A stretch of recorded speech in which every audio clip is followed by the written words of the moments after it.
This video is not sponsored by Oklahoma Joe's or Char-Broil. I bought that thing. I paid for it. The grill and the solution. And there were no reviews online about this solution at the time I made this video.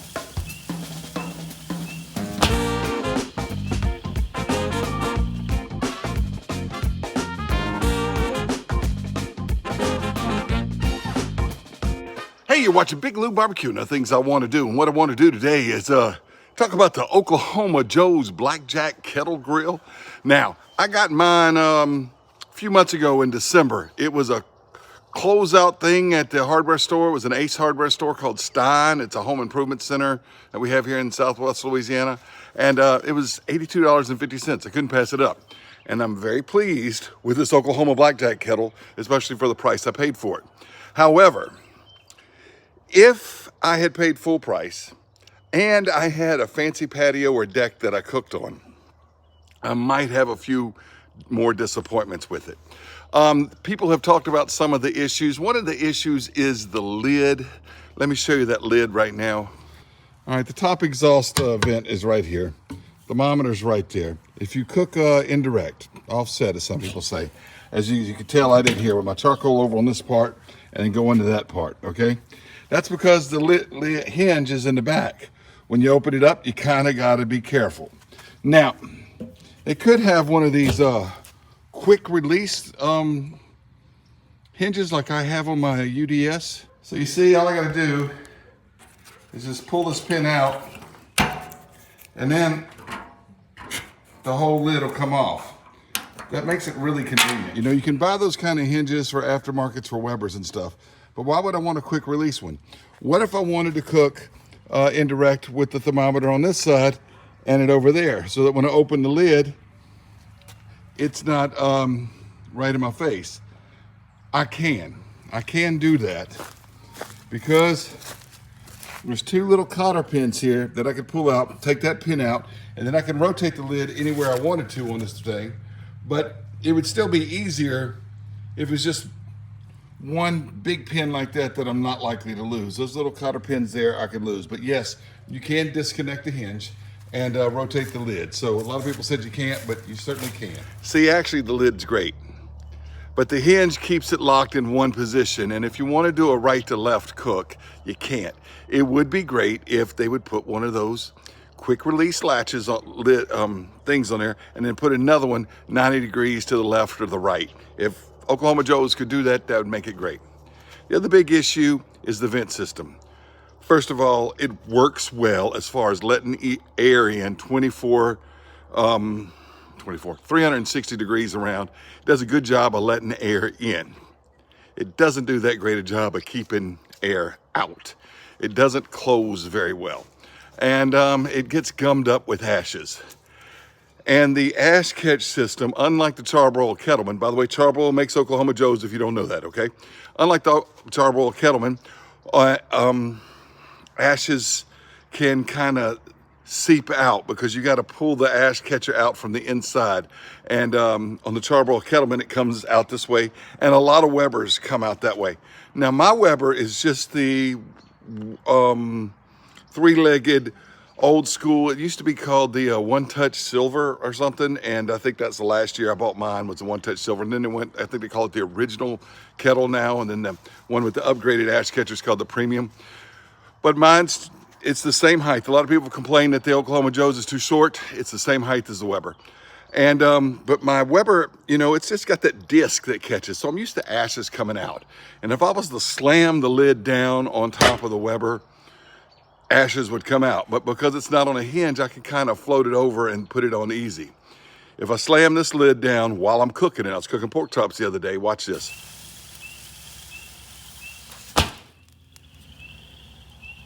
Yeah, you see that? If you slam it down, ashes and sparks and coals can be forced out of it, of course. The solution to that is don't slam it down.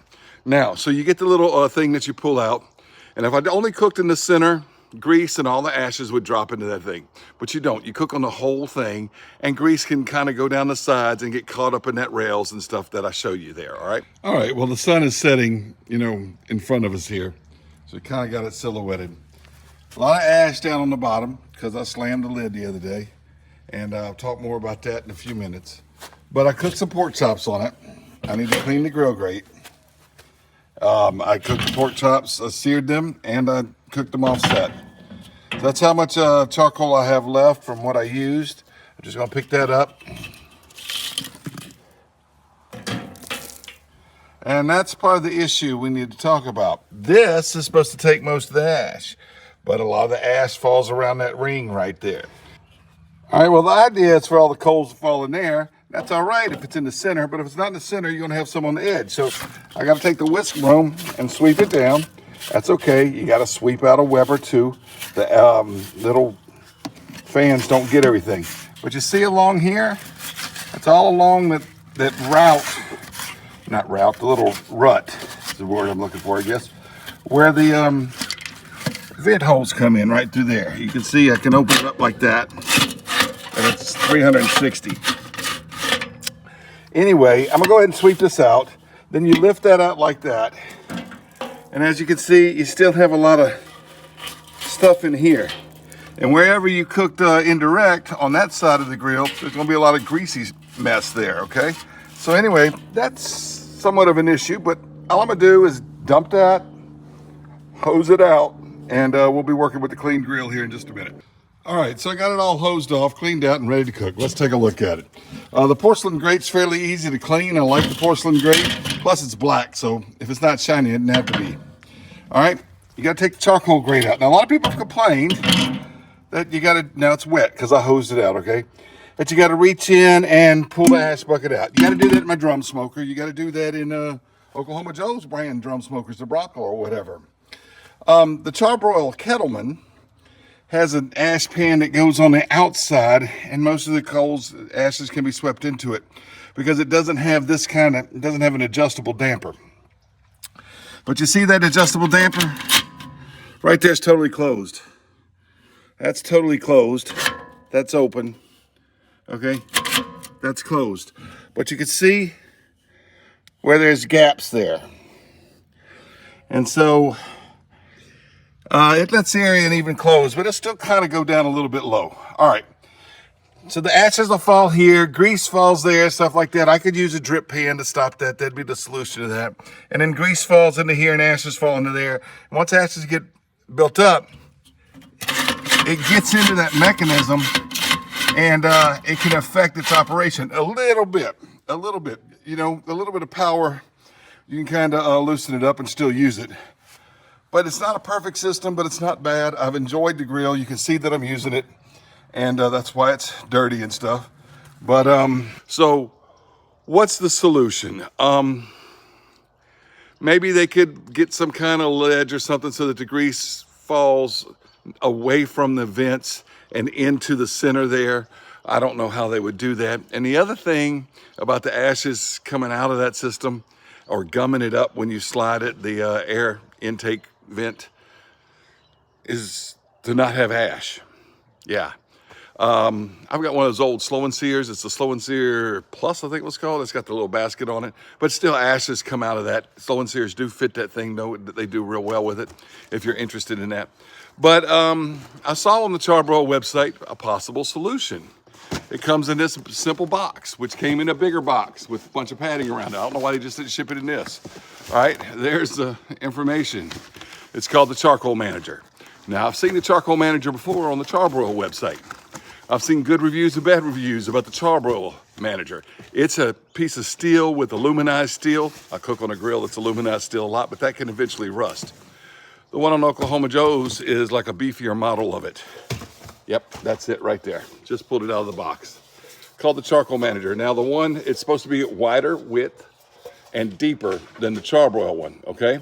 Char-Broil one also has like a thing right here. Now I'm sorry, the box fell down here. I need to get the instructions. Whoop, I'm back.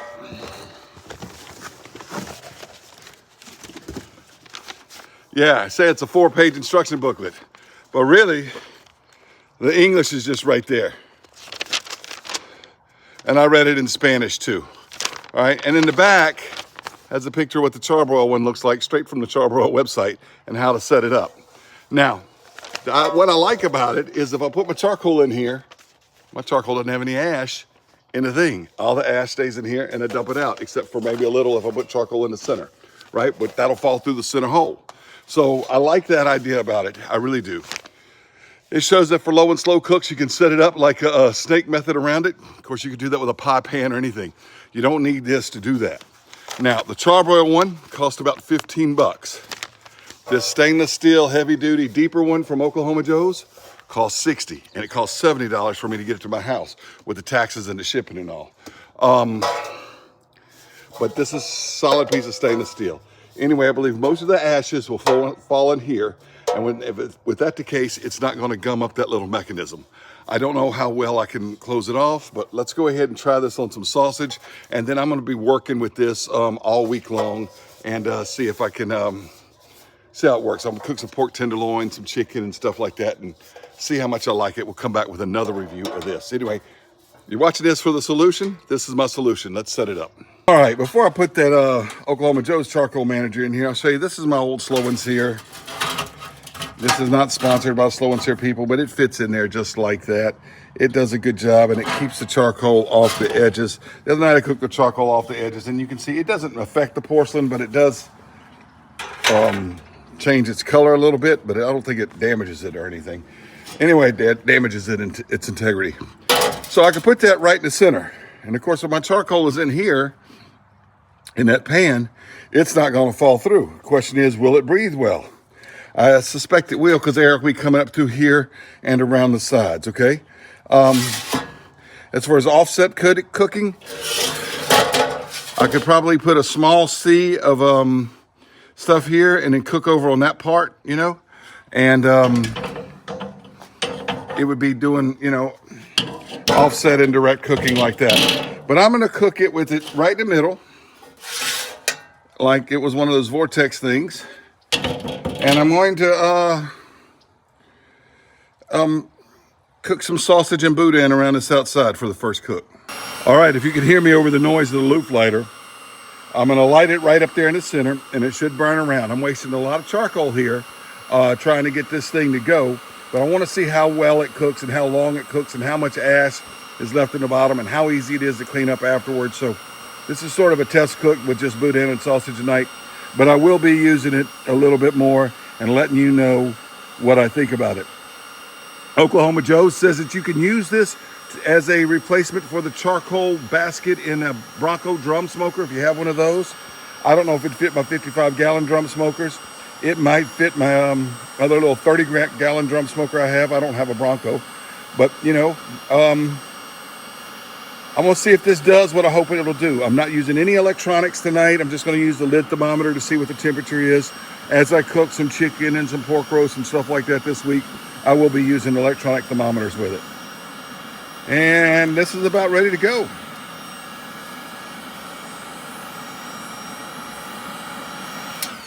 I'm gonna call it lit. Yep, it's lit. All right, the lid thermometer is only saying about almost 150 right now. There's not a lot of charcoal lit yet, but I'm gonna go ahead and put some wood chips on it anyway, just right in there like that. Get a little bit of smoke going, because I'm just doing green onion pork sausage, just like that. And got to open it with a pocket knife, you know, don't worry about it. I cleaned it after I cleaned my toenails with that pocket knife this morning. I'm just gonna put the sausage around this way, you know, and let it cook. Same thing with the boudin. Well, that mesquite's I'm already smelling that mesquite wood that I put on there, which is probably a little strong for this pork and green onion sausage, but I like the mesquite with the boudin. Come on out of there, boudin. All right, you get over here, and you get over, oh, that's two links. We go right here with you like that. Yes, indeed, boudin right there. And we'll do a boudin right here. And yeah, how about a boudin right in here like that. There we go. Close it up, let it cook. All right, it's been half an hour. We're up at almost 350, not quite 350. I think that's doing well. We'll roast it. Look at that right there. Yeah, none of it's cold anymore, but needs to go about another 30 minutes or so. But I think it's doing a great job. Well, 30 minutes later, the boudin and sausage has been on for an hour. Right at 350. I'm pleased. If it gets higher than that, I can shut it down. Oh, look at that right there. That's starting to look good. And I believe we are ready to eat this. All right. About 2 hours, actually about 2 hours and 10 minutes or so since I lit the coals. The sausage and boudin were delicious. Right there about 325. It was at 350, an hour or so ago. That's how it's burning right there. Yep, I could cook a steak on that.